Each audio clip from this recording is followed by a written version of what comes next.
The end of the month arrives. Capy earns more coins than Mom and Dad Capybara ever did. He even earns more than his cousin Melvin, whose watermelon juice startup has been about to take off for the last 3 years. But Capy is completely broke. Every month, coins appear in his bank account. And every month, almost as if someone had cast a dark financial spell, they disappear. Capy has read Robert Capybarasaki. He understands assets, liabilities, rich dads, poor dads, and supposedly making his coins work for him.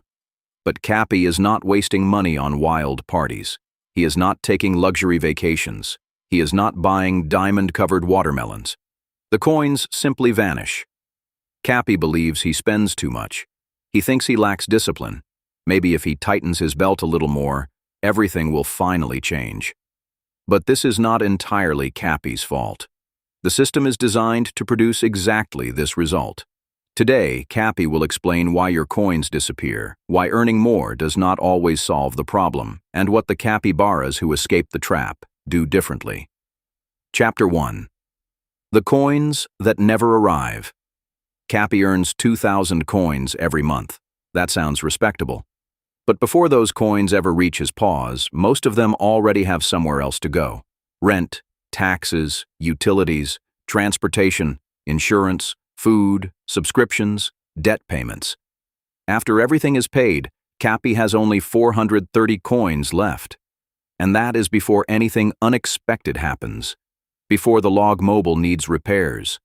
Before something breaks inside his riverbank home. Before Capylisa's birthday. Before the electricity company raises its prices again. Capy looks at the remaining coins and feels that something does not make sense. But here is the strange part. Capy does not feel poor.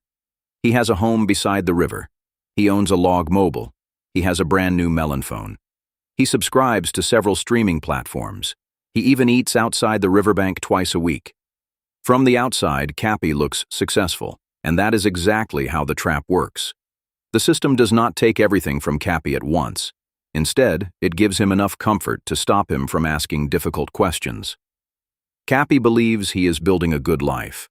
But most months, he is simply paying yesterday's obligations so he can continue creating tomorrow's obligations. He is not building wealth. He is managing survival while maintaining the appearance of prosperity. This is the fragmentation trap. Capy's salary enters his account as one large and impressive number. Then it leaves through dozens of small payments.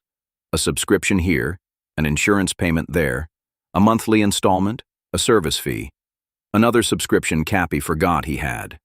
Because the payments are small, separated, and automatic, Capy never feels the full loss. He never watches the entire pile of coins disappear at once. But disappear it does. And when Capy starts earning more, something even stranger happens. His expenses grow with him. Chapter 2. The capybara, chasing his own tail. Capy works hard. He arrives on time. He completes every task. He attends meetings that should have been emails. He even laughs at his manager's terrible watermelon jokes. Then, one afternoon, Mr. Watermelon calls Capy into his office. Capy is receiving a raise of 300 coins per month. Capy walks out feeling like the wolf of Watermelon Street. Now everything will change. Now he can breathe. Now he can save. Now he can finally become financially free. But Capy does not save the extra 300 coins. He does not invest them. He does what almost every other capybara does. He upgrades his lifestyle. His riverbank home suddenly feels too small. A larger one costs only 150 additional coins per month. His log mobile begins to look old. A newer model costs another 100 coins per month. Capy starts ordering more food, visiting nicer restaurants, and paying for another subscription that once seemed too expensive. The result? Capy earns 300 more coins. But now he spends 350 more. The raise that was supposed to free him has made him poorer. This is lifestyle inflation. Every time Capy earns more, his definition of normal becomes more expensive. But imagine that Capy had taken just 50 coins from his raise and put them to work. Not into a larger home, not into a newer log mobile, but into an asset capable of producing more coins. Those coins could generate returns. The returns could be reinvested. And over time, Capy's coins could begin producing more coins without him working additional hours. That is compound growth. But growing expenses create another problem. They reduce Capy's freedom. Capy now needs his new salary. His larger home, newer vehicle, and upgraded lifestyle all depend on it.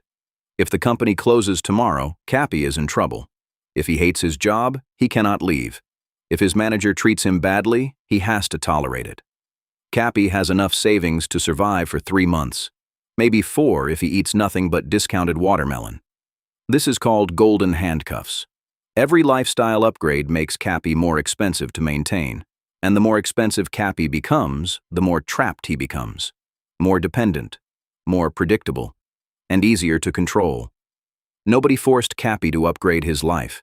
The system simply presented him with endless options.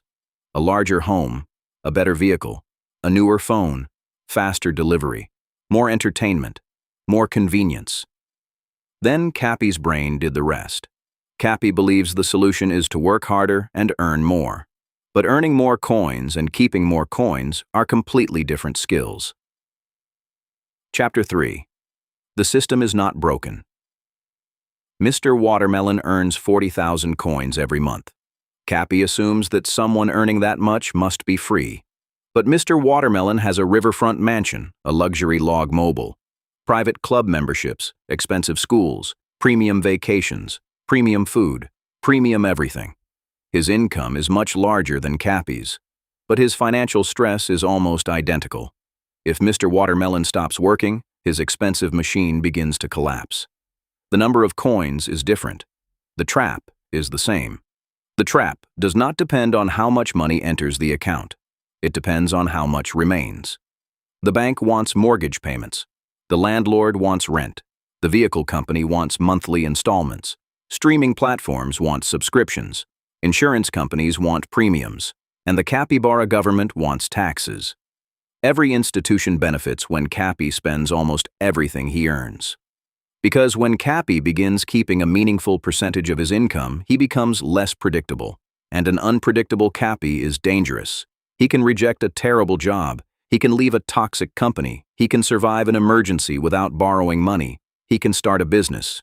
He can wait for a better opportunity.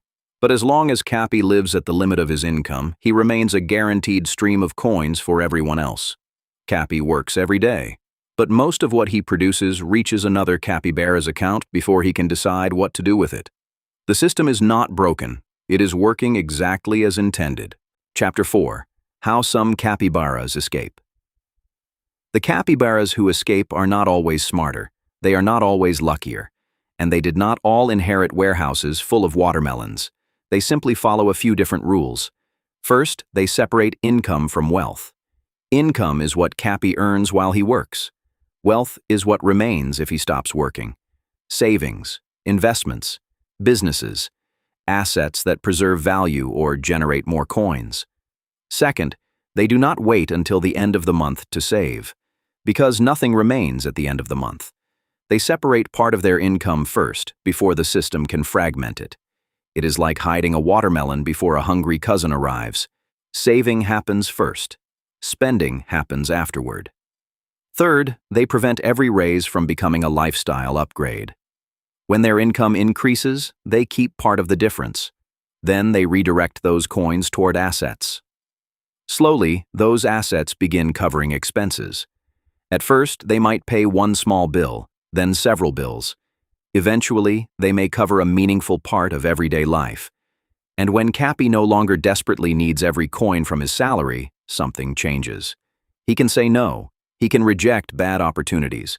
He can survive several months without income. He can make decisions based on what he wants instead of what he fears. That is not necessarily luxury. It is something more useful. Optionality, the ability to choose. Capy looks at the number in his account. For the first time, he does not ask how he can earn more coins. Instead, he asks why every coin he earns eventually ends up in another capybara's paws. And part of the answer is hidden in something Capy barely notices on his payslip. Something taken before he can make any decision at all. Taxes. Stay tuned for next videos. This is a YouTube channel that's just getting started, so leave a comment to support Capy and his journey. Thank you.